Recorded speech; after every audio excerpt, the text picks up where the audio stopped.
Does that look like?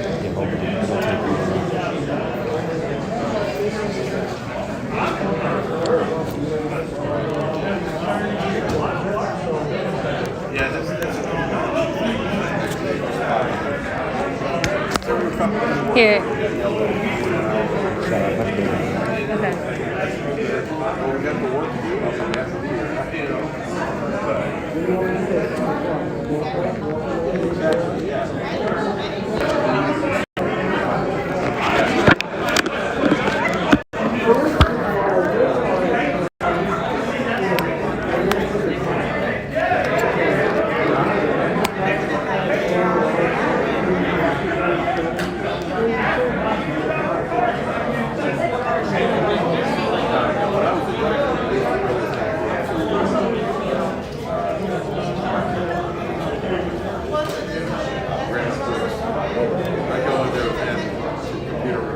Back then, of course, it was all real to real.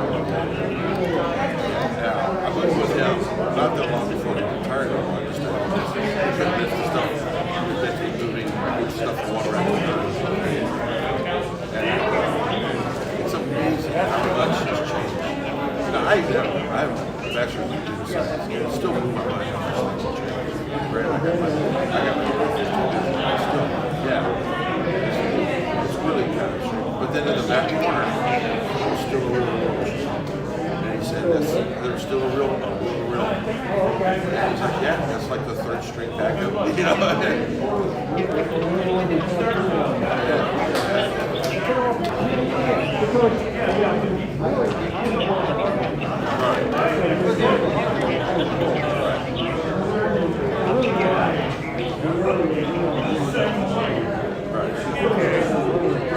Guess where I'm at? People that mean money themselves. Well, that's cool.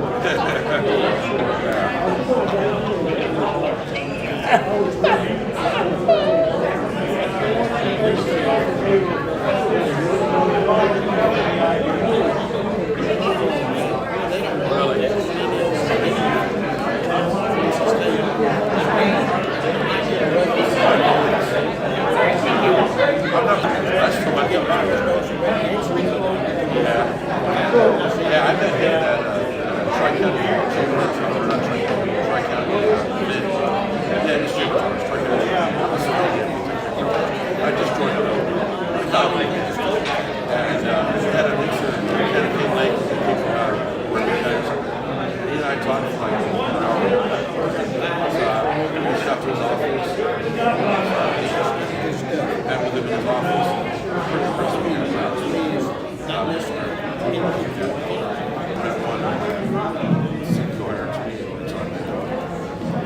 Good evening, folks. How are y'all doing? My predecessor was asking me, do you know what 1700 means? That's 5 o'clock. Okay. With a big hand. No, 1900. He said 1900. Okay, I'm sorry. I've been out of the military for 20 years now, so I got to brush up on that. But yeah, thanks for everybody showing up tonight. Got a good crowd. We got some very interesting topics this evening, so looking forward to hearing that. And before we get started, I'd like to go ahead and go through our, let's go ahead and get started with the, we got the pledge. If y'all could all stand and join with me. I pledge allegiance to the flag of the United States of America and to the republic for which it stands. Thanks. All right, great. With that, I do have one guest that want to just give him 30 seconds to introduce himself, and we'll keep you on a timer. Mike, come on up. All right. Just a quickie. Sure. In all honesty, I wasn't expecting to talk today, so I was making this super quick. My name is Mike Hicks. I'm with New York Life. I do work with a lot of small businesses, pre-retirees and stuff like that, and a lot of young people. You spend your whole life working to build a future, build a legacy, and I like to help people protect that. That's what brought me to this job. That's why I'm here. I've had the honor of meeting Mr. Perry. I think he's a wonderful man, and it's my honor to be here. If you want to talk about anything that's the things I do, just come find me after the meeting, and we can have a conversation. Thank you very much. Great. Great, thank you. And one thing that really interested me, he's interested in sponsoring things around here in District 10. So if you got a community type of thing that's going on, give him a talk to and see what y'all can work out. All right, great. Well, let's go ahead and get started. I want to try to stay on schedule here. We got the first group here is, Corey. And come on up. CPS. Boy, we've been hearing a lot of stuff about CPS, so let's hear some more. Thank you, Councilman. I was actually going to ask if you've heard of us before. Thank you. Well, good evening. It's good to be here. Thank you again, Councilman Perry, for the invitation. We appreciate the opportunity to talk to folks. We haven't been in the news a lot lately, and there's a lot in there, but primarily what we're going to have a conversation about tonight is to give a little bit of context as to what we've been doing in terms of preparing for what we're calling a pre-rate increase time period. We haven't formally announced that we want to come forward with one, but we want to give a little background on what we're doing, how we're preparing for this winter and things of that nature, and answer questions. But we are really in the outreach, taking input, feedback kind of space right now. This is the exact type of event that we're going around to throughout the community. So my name is Corey Kaczynski. I've been at CPS Energy for about 15 years. I've spent most of my life in District 8, but still at District 10. I've been in this role for just since May, actually. But anyways, I love this organization. It's one of the first jobs I took. I spent a couple of years locally at Ernst & Young, and then came over to CPS Energy because I enjoyed being part of an organization that gave back to the city, and I've been here ever since. So with that, talk about the objectives today. I'll talk a little bit about the changing circumstances that we've been through as a community the last 8 years. And the reason 8 years is significant is that's the last time we had come forward with a rate request to the community. We'll talk about some of the actions we're taking post Winter Storm Uri. You can't go anywhere without someone asking about that, so we'll talk about some of those items. I'll focus on some of the key areas of proposed investment, which you'll notice several of them are going to be for winter-related type of activities, and then broadly provide an overview of the engagement process, which is really just how sometimes I think in other instances, it's really a snapshot to show kind of what's changed over the last 8 years and give a little bit of context. The big thing that stands out kind of going left to right from these infographics is really growth. Our community has grown substantially, on average about 15% since our last rate request, which is hundreds of thousands of customers, which is great, but what that's really necessitated is a large amount of investment in our community, which is also great. Use an example of how many lines of electrical lines and gas lines we've added. There's been an increase in overall generating capacity. The thing that's significant about it being 8 years ago is we're paying today's prices to build those infrastructure, but we're charging our community at 2013 prices, which is the last time we had raised our rates. That's one of the significant reasons. The other things that we talked about that's changed in the last 8 years is really the complexity around the technology and cyberspace. And I'm not sure some folks maybe in the industry, but over the last 8 years, our level of resources needing to be committed from a cybersecurity standpoint is significant. There's a lot of collaboration with federal agencies. As you can imagine, electric infrastructure is a high-profile target that we partner with the federal government and agencies to ensure are secure. So a lot of resources we have just kind of self-funded, so to speak, over the last 8 years, but that investment continues, and that's a driver, along with a lot of just upgrades on a lot of technology. I talk about aging technology platforms here. You often hear us talk about how old our power plants are, or the big infrastructure, things like that. But we have significant IT infrastructure that underpins the control of that power and throughout the entire service territory. Some of those platforms are over 22 years old, or over 20 years old. The oldest one we have is 22 years old. It's got 5 more years left in it, but a lot of these IT projects require long lead time and hundreds of millions of dollars. And I'll speak to some of that on the next slide. The other thing to note is over the last 8 years, we talked to our board about this, but we get pretty much zero headlines on it. We've pulled out about $900 million in cost from our overall cost structure since the last 8 years. We've pulled that out from a variety of places. We've had a great credit rating. We're a AA- right now. We have significant savings from refunding existing debt at lower interest rates because of our rating. We save significant dollars from an operational perspective. Number of efficiencies we've put into place. The other thing to note, which is also the last icon, is we have 300 fewer employees today than we did 8 years ago. So we're serving more customers with 300 fewer people. We're at about 2,900 right now. Quite frankly, I think it's a little low. We have, as part of our investment plan, to invest in our people. At our peak, we were at 3,800 people 15 or so years ago. So we've really come down from that. I think our safe space is around 3,300 people to keep up with the level of growth, even when you consider the fact that technology has improved over time. Here's the thing we don't often talk about. Everyone hears the $1 billion in the news, and I get it. That was the invoice price just for fuel, that either electric or natural gas. The first things first, I'm just as mad about that as anyone else is, because that's a ridiculous price to pay for a commodity that's normally significantly less. Part of what we've been doing, we believe, is a premium associated with that power so far. You'll hear it in board meetings. I think you saw, there's a headline in San Antonio Express that said $450 million have been paid so far just for fuel from the storm. It's a little bit less than that. We'll come out at the next board meeting a little more precise. But the point is, it's a key point to recognize. So we're fighting for our customers in terms of it. But what about actually when you're here and you're in the storm and it happens again? We're making improvements to our grid management, hardening our critical infrastructure, and big thing, collaborating with SAWS, City, and the CEP, which was a Committee on Emergency Preparedness. A number of recommendations came from that. Reed Williams was the chair of that over the summer. And we continue to have those conversations at the MUC, the Municipal Utility Committee, where Councilman Courage chairs, and improving communications.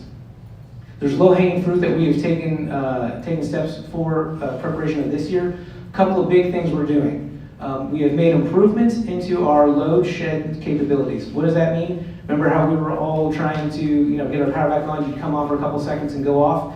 Some people had power for a long time. Well, we have done a significant effort on re-looking at how the entire city is structured so that we can spread power better. The problem was the state of Texas said you had to shed so much load so quickly that most cities were not set up. I thought that a third of my city would be enough to rotate outages based on historical worst situations in a winter storm. Winter, in kind of the immediate in our city, and y'all at these different types, those two columns. For example, we got about $900 million anticipated for our capital spending next year. Close to half of that is just between those two columns. More specifically, I got that cool little icon. I don't know if that's cool. I'm an accountant by trade. I think it's cool.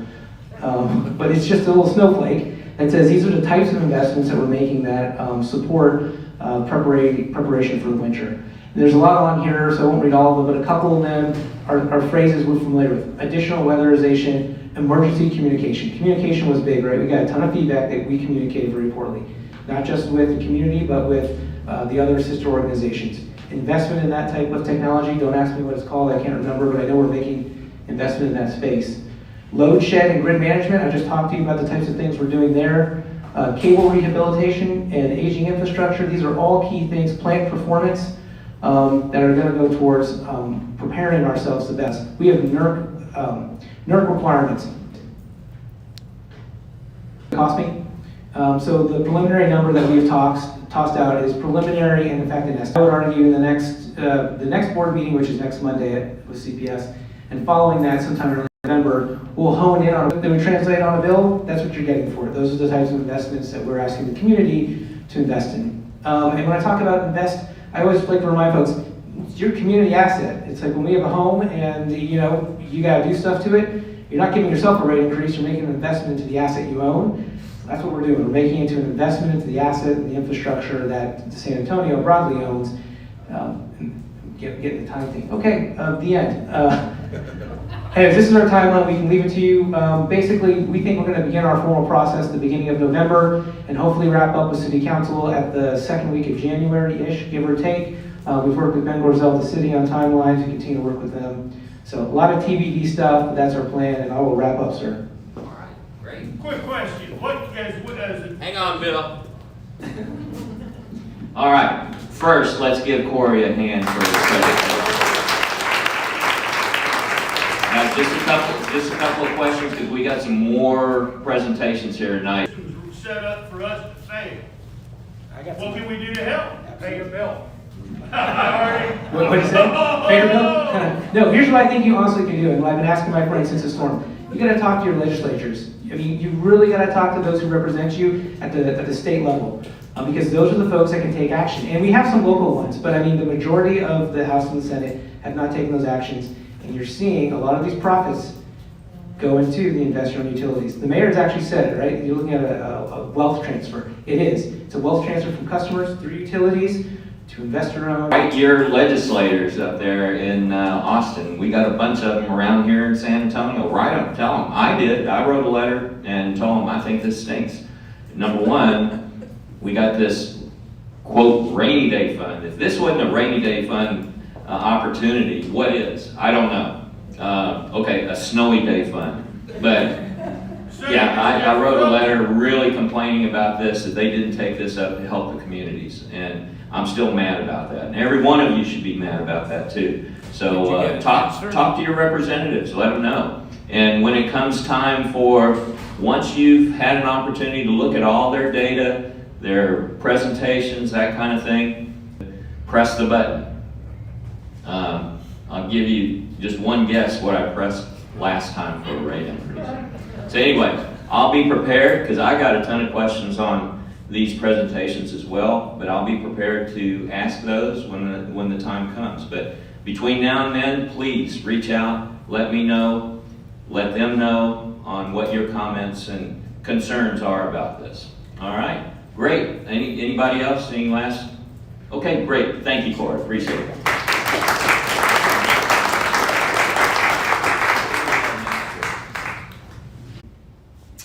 The San Antonio International Airport is our gateway to the world. It's the first and last impression that people will have when they come into our city. As I mentioned to you earlier, in 2019, the busiest year on record. We did over 10 million passengers coming in and out of the airport to visit or to do business with the city of San Antonio. It enables businesses and travel and tourism, and it's an economic impact to our overall city to the point of $5.2 billion a year. That's the impact that the airport has on this city. We have more than 45,000 jobs that are created because of the airport. That's direct and indirect in and out of the entire airport complex. And as you just heard with regards to CPS, we have an aging infrastructure. Terminal A was built in 1984 and Terminal B was built in 2010, and we're reaching capacity. And we'll show you some of those numbers as we illustrate why it's important that we prepare for the future of the airport system. It's not something that just benefits the Bexar County and the city of San Antonio. This is a regional impact. As I tell you, the total number of jobs and the total number of people that utilize the airport, this is impacting the entire region. So as you look at the orange cascaded area, that's a reflection of what happens inside the Bexar city of San Antonio area. But as you look at those other dark shaded areas, that's the entire region that utilizes our airport system, right? Here in the city of San Antonio, we're a little over 2 million people that live here, but this is bigger. This is a regional impact to everyone that utilizes our airport facilities. The future traffic growth drives 2040 needs, and we'll break that down into 4 simple pillars. It's the airfield, the terminal, the roadways, and other ancillary efforts. Let's start with the airfield, and I'll give you a very concrete and descriptive illustration of what the airfield looks like today and what it's going to be in our planning process. We need to have a unified terminal complex, and I'll show you what we call central terminal area, a central processor, and we'll show you how we have a unified passenger experience as people come in and out of the terminal complex.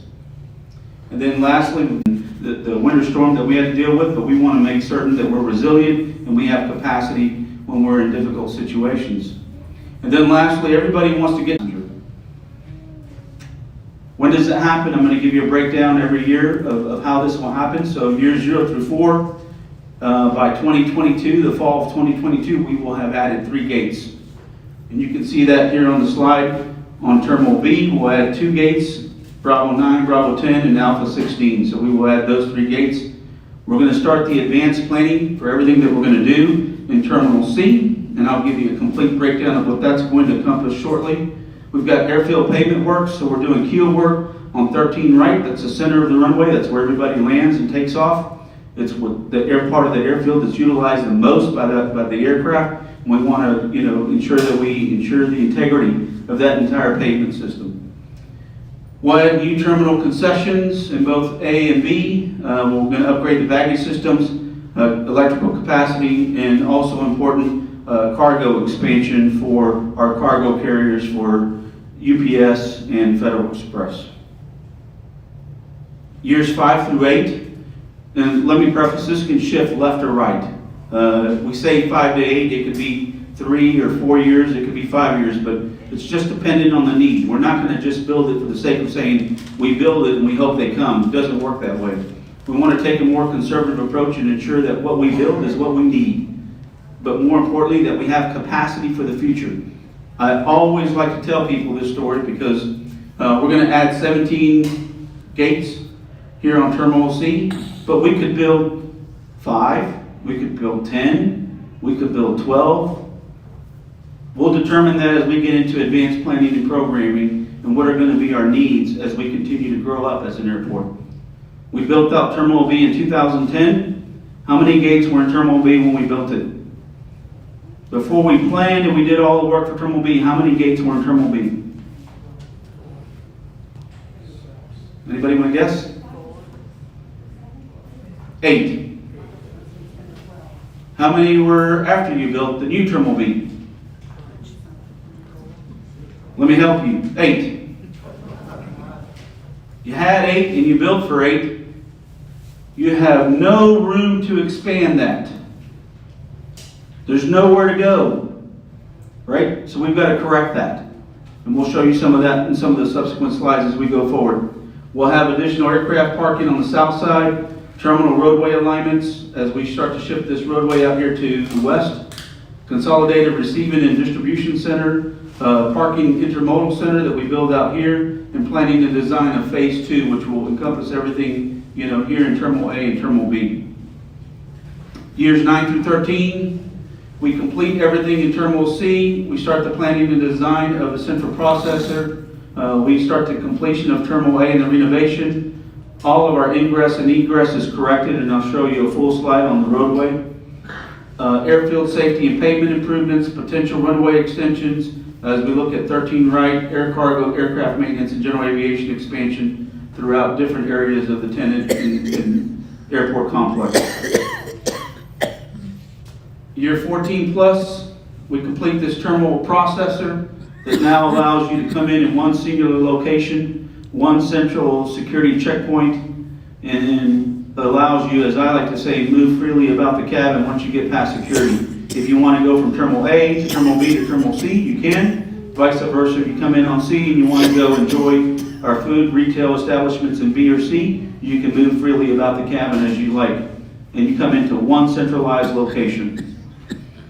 New airport entrance for 410, general aviation expansion up there on the north side complex, and relocate our existing fire station.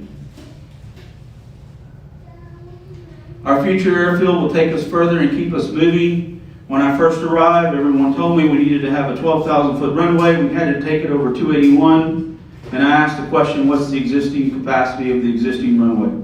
And I got crickets.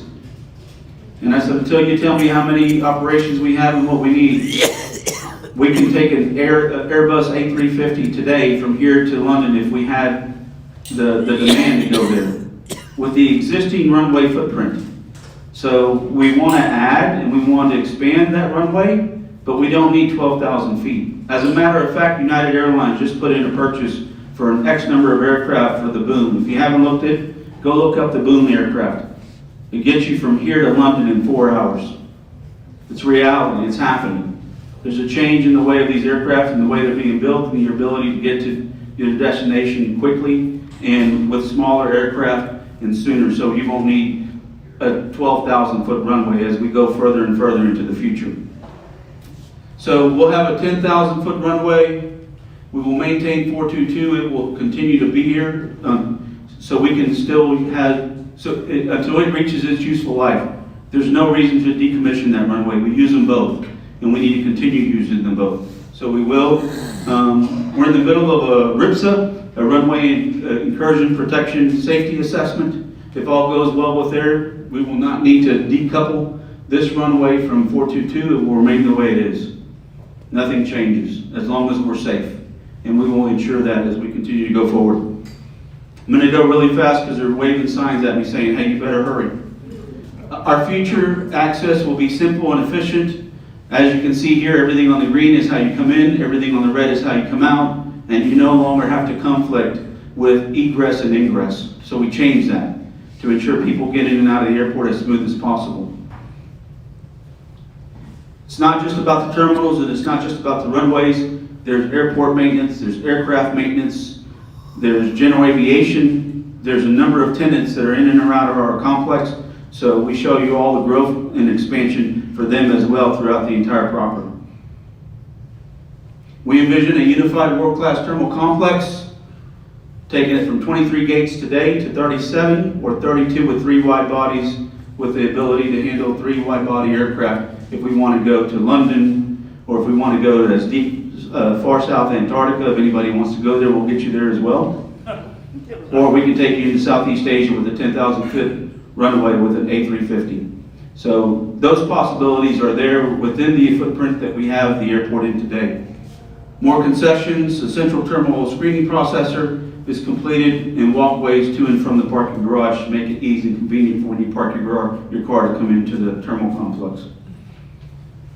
Your world-class facility is within our means. No city or local tax dollars. It's no impact to the general fund. The way we like to say it, it's very simply, if you use the airport, you pay for the airport. If you don't use it, you don't pay for it. It's that simple. It's an enterprise fund, and that's how we do things. It's an airport development and operations funded by FAA and user fees. We want to build a world-class airport that's comparable to other large and medium hub airports across the nation, so we can continue to maintain, to be competitive and be attractive. Airlines and FAA are engaged with the plan, so we continue to work closely with them on what we're doing.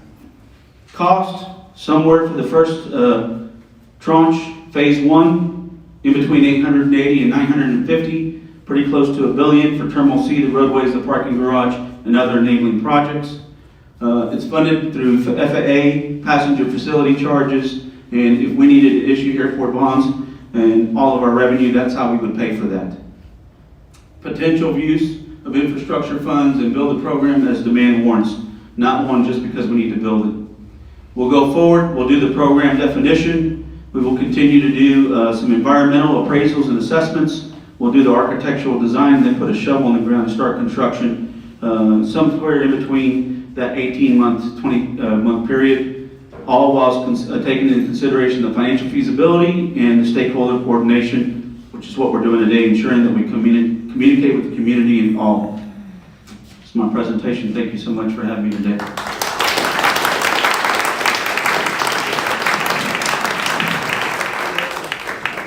Jesus, thank you very much. Do we got in the back, Bill? I'll get to you. Yes, sir. Two quick questions. What do you do now to fight the conventional wisdom or these growing perception that it's cheaper to fly to Austin than it's flying here? And secondly, I'm pricing my things, we're getting more direct flights, lots more places. When do we get to a point where we're able to hold on to some, attract more because we have that ability to say we get to my work, LA, whatever we get to faster. Yeah, well, I will take your first question. Your second question, I'm smart enough to know I need to stay in my same lane, so it's not my job to attract and build. Let me say, I can't do it alone. What I can do is provide you, and I shouldn't say what we can do, because it's a team of 300 plus individuals that I want to tell you have been busting their tail and working their tails off throughout this entire COVID pandemic to ensure that we are building. Destinations, we're going to continue to grow, and that's a $39 flight. So that's an ultra low cost carrier with brand new aircraft, bringing in A220s here in the fall. So we're continuing to bring those nonstop service destinations. How do we bring more businesses? By showcasing our city and let people know who we are. As you can see, people are starting to migrate to Texas because they figured it out.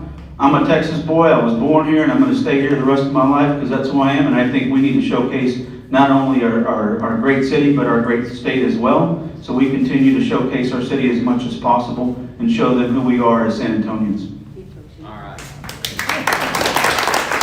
Real quick, Bill, real quick. You're not gonna expand the footprint, because the last briefing we had, they were talking about taking land. That's off the table now? That is correct. It's going to stay in its existing footprint where it is today. That's big news. Yeah, absolutely. All right. Really, what this slide is all about is just about our mission. This reflects the 3 Ps of public health, which is really about preventing the spread of disease or injury, promoting healthier lifestyles, and protecting the community at large. Again, there are 3,000 health departments at the local level from coast to coast. We are in the 7th largest city in the United States. We are one of the larger health districts. So we are a member of the Big Cities Health Coalition. There are 29 members across the country. This is a snapshot of our current structure, and I'm just going to quickly highlight. We have 3 divisions, as we call them: the Community Health and Safety Division, our Communicable Disease Division, which has been the anchor for our COVID response efforts, and then our Environmental Health and Operations, and we do have our local health authority, and I'll talk about each of these different units in just a moment. And again, our vision is really healthy people thriving in a healthy community. Just know this speaks volumes and is in alignment with the city's leadership and the vision, and it dovetails with our work at Metro Health. Mind you, my journey to public health is over the course of 25 years. This is now my 4th state. While I consider myself to be a Midwesterner from Chicago, I did spend a number of years at the Baltimore City Health Department. I was a deputy director at the Illinois Department of Public Health, and I just completed my first COVID tour duty in Cambridge, Massachusetts, where I spent the last 14 years, and I've been here since July 6th. Picture me a foot taller and a full head of hair. So, with that, our departmental overview, again, this is really in just broad strokes. Again, 3,000 different health departments across the United States. We're organized in similar fashions, but just wanted to at least highlight the fact that we've got these 3 different divisions. In the interest of time, I just wanted to again acknowledge the far left, or the Communicable Disease Division. That's been the anchor for our COVID-19 response efforts. Within that division, spearheaded by Dr. Incursion, we have our sexually transmitted diseases and HIV prevention, our tuberculosis control and prevention efforts. Our immunization clinics are anchored out of that division, our lab services, and then the science of our work, epidemiology, or our disease detectives, are anchored within that division. The Community Health and Safety, again, that's probably one of the most visible divisions. That's spearheaded by Jennifer Harriet. So our chronic disease efforts, anything having to do with asthma education, diabetes education, anything having to do with our work out in community, talking about chronic diseases or heart disease, cancers, and whatnot. We do have an anchor to our health equity work, which I'll talk about as one of our priorities in the coming seasons. Our maternal and child health work, and our violence prevention program, which has really been, it's a cornerstone of the investment in the growth of our strategic growth plan. Lastly, our environmental health and operations.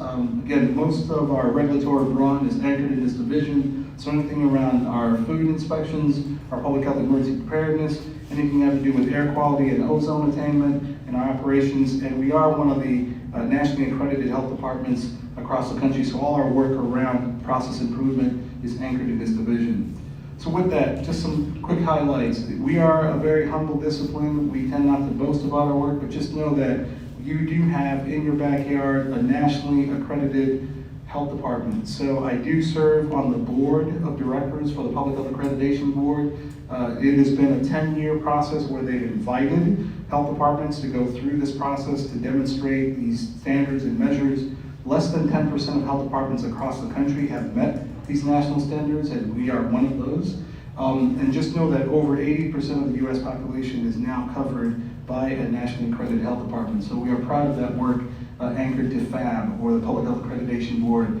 We have been recognized for our policy level work by City Health, which is anchored to the De Beaumont Foundation. Again, this is just speaking to the work and the incredible talent and innovation at Metro Health. We have been recognized for our innovative practices by national organizations like the National Association of County and City Health Officials. We are one of the organizations working on the broader design and modernizing the public health system. So I do serve on the Public Health Advisory that's anchored to the Bipartisan Policy Center. Mayor Nierenberg is actually a member of the task force, and this is, again, we're looking at a process that predates COVID but has been accelerated because of COVID, and recognizing the importance of investing in our public health infrastructure. And lastly, proud to hear and proud to see, and we'll talk more about this in short form, that to date, while we do have over 75% of eligible individuals that are fully vaccinated in Bexar County, we do have over 90% of eligible Bexar County residents have received at least one dose of COVID-19, the vaccine. And so, again, it speaks to the talent of our staff and our community partners. You hear a lot about this. I won't spend a whole lot of time on this, but just know that when we talk about different drivers or different determinants of health, while most of the attention for the last year and a half has been around this one global bug, but just know that really the lion's share of what makes us healthy or makes us whole, it's not just about going to the doctors, but it's about these other different determinants and drivers around education. Yes, about access to healthcare services, but it's really about place matters, the zip code, the neighborhoods where you live, and that ecosystem. It's about your social connectedness.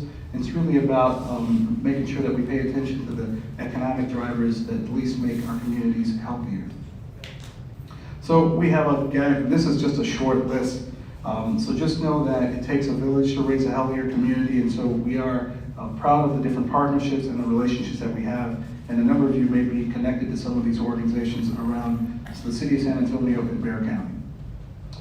So really, just know again, we are healthy people thriving in a healthy community. Back in 2019, we identified these 4 priority areas having to do with our strategic plan, which look at first childhood experiences, violence prevention, nutrition, access to care, and really our guiding principles around health equity and social justice. Through the COVID experience, we recognized, Through the COVID experience, we recognized the need to upgrade our focus on these different areas. And so it did require taking advantage of some grant opportunities that we received from our federal partners, but also the commitment by the city. And I do want to thank Councilman Perry and the city manager for at least helping us to adopt what has been a significant, at least, contribution to our mental health portfolio. So this is our adopted budget that we have as of the FY22 fiscal year, which we're now in the 3rd week of that, of this fiscal year. And what I did want to just show you that apples to apples, so last year, our adopted FY21 adopted budget was $20.3 million in terms of the general fund, and you see at least the increase and the commitment by the city to help us at least offset some of the expenses from and revenue that we're receiving from our grant funding. So you can see, again, the comparison, violence prevention program from the general fund, about 19% of that portfolio to now 32% of that is supported by the general fund. And so I do appreciate the commitment by the city, but it also speaks to a future state in our 5-year growth plan, which is what I'll highlight now. So these are the 4 pillars, as I call them, of our strategic growth plan. So it's emphasizing the behavioral side of the ledger. Again, if you look at the classic definition of what makes for a healthy community, according to the World Health Organization, it's not merely the absence of disease or injury, but it's the state of being. It's physical, emotional, and social well-being. And so just know that there's been a lot of talk about COVID cases and COVID transmissions, but we're also paying attention to mental health and the impacts. And I don't have to tell you, any of you, that it's been a stressful year and a half for folks. We're also looking at, again, the issues around food insecurities and the different conditions that have been exacerbated because of this global pandemic, but it allows us and gives us a window into what we ought to invest in the future. Improving access to care, and then just highlighting about upgrading some of our functionalities as a district-wide health department. So this is intended to be a trailer. I am your closing act for this evening, so I just wanted to make sure to highlight each of these priority areas. Again, I promise you there is not a quiz for this, and we'll make sure that you have access to the slide deck after this. But just know that this speaks to the commitment by our staff, by our city partners, to make sure that we're strengthening community assets to at least support folks. We've paid a lot of attention to physical health, but we need to do a better job in terms of mental health and stigma, mental illness, and the impacts and the connectivity across an array of different services here in the city. So this is one of our key pillars for our growth plan. With that, it's the flip side of the same coin. So we know that domestic violence, we've expanded our commitment. We are looking at these key areas in terms of expansion of our crisis response team. So we've invested in the skill set and the training for our victim advocates. We've tried to upgrade our case management platforms just to make sure that we can do a better job of following the cases. We make data-driven decisions and evaluate the impact of our programs, and we're looking at enhancing our community education initiatives. The other pillars having to do with health justice, again, advancing human well-being by improving health with a particular focus on the needs of the most disadvantaged. So in this, again, there's a lot here, but just the inflection points having to do with addressing food insecurity. And so establishing a citywide food policy collaborative, making sure we apply lessons learned from our initiatives like Poor Vita or Vita Health initiatives, making sure that we pay closer attention to our diabetes-led prevention efforts, and really amplifying our programs in neighborhoods like the Healthy Programs neighborhood. And last fall, we do know, last summer, that there was a declaration of racism as a public health crisis. There are over 200 cities across the country that have these formal declarations. The city of San Antonio is one of those, and just know that there's a lot of talk around how we can demonstrate what's been exacerbated through this COVID experience over the course of the last year and a half. Improving access to care, again, ensuring individuals can enter the healthcare system and find care more easily and locally and can afford care in order to preserve their health or reduce disparities. While we do know that there's a lot of attention about going to see your healthcare providers, we also know that 80% of what makes us healthy is not just the visit to the doctor, but it's really taking care of these other factors. And so we're trying to do our best to make sure that we improve the access and the utilization of healthcare services. So we've got clinical ambassadors, we've got some initiatives to amplify our community health worker programs and our community health hubs. And just know that this is an area that we are carrying over from the previous iteration of our priorities. Lastly, in terms of these 4 pillars, just know that we have learned, just like I heard the first presentation about, you had a storm of sorts back in the winter. For those of us in the Northeast, that's just a walk in the park. Well, I'm just kidding, but I know that it was very disruptive to you all. We had heard a lot about it, and we agonized with you, but applying lessons learned, as you heard in the previous presentations, we decided to upgrade some of our functions and our technology and infrastructure. So this is literally the 2.0 version of a lot of what we have at the department, having to do with amplifying our Office of Policy and Civic Engagement, making sure that we do a better job with disease tracking and reporting, making sure that we can show some of the causal linkages tied to the data, so we have a better picture in terms of what we see on the ground in terms of disruption tied to violence, and then improving our lab capacity and capabilities. So 5-year outcomes: improving access to school-based mental health services, reduction in domestic violence homicides, decreased prevalence of food insecurity, reduction of the incidence or new cases of diabetes, and then improving our capability to manage disease outbreaks. Promised only 2 slides on COVID, because this was not a COVID presentation, but I did want to bring you up to speed that, again, to date, so we've, as reported to our department, over 300,000 cases. That's the Alamo Dome 4 or 5 times over, if you're just trying to get a sense of the number of cases. Sadly, we've lost over 4,600 San Antonians or Bexar County residents. We're averaging about 280 new cases each day, and our positivity rate has dropped over the course of the last 4 or 5 weeks. We've seen a steady decline, not just here in the city of San Antonio and Bexar County, but across the country, which is welcome news as we're getting ready for holidays and whatnot. Right now, our overall risk level is at mild. So through the summer, we saw this spike. We literally went from low all the way up to severe, and over the last few weeks, we've seen a steady decline, and right now, we're happy to report that we're still at mild. Hospitals are feeling the relief. It feels like spring in the air, even though it's fall, but just want to say and thank our fantastic team at the health department and our community partners. We're staying on task, staying on message, we remain vigilant.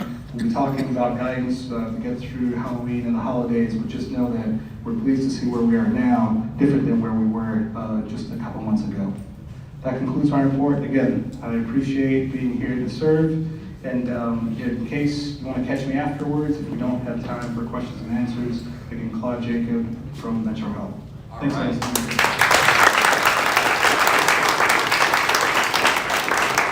Thank you very much, Claude. I really appreciate that. Good information, and all of these presentations tonight. I know this was a packed schedule, and I know Councilman Gallagher is looking at his watch. He's saying it's time to go, it's time to go. But I wanted to go over a couple of issues myself.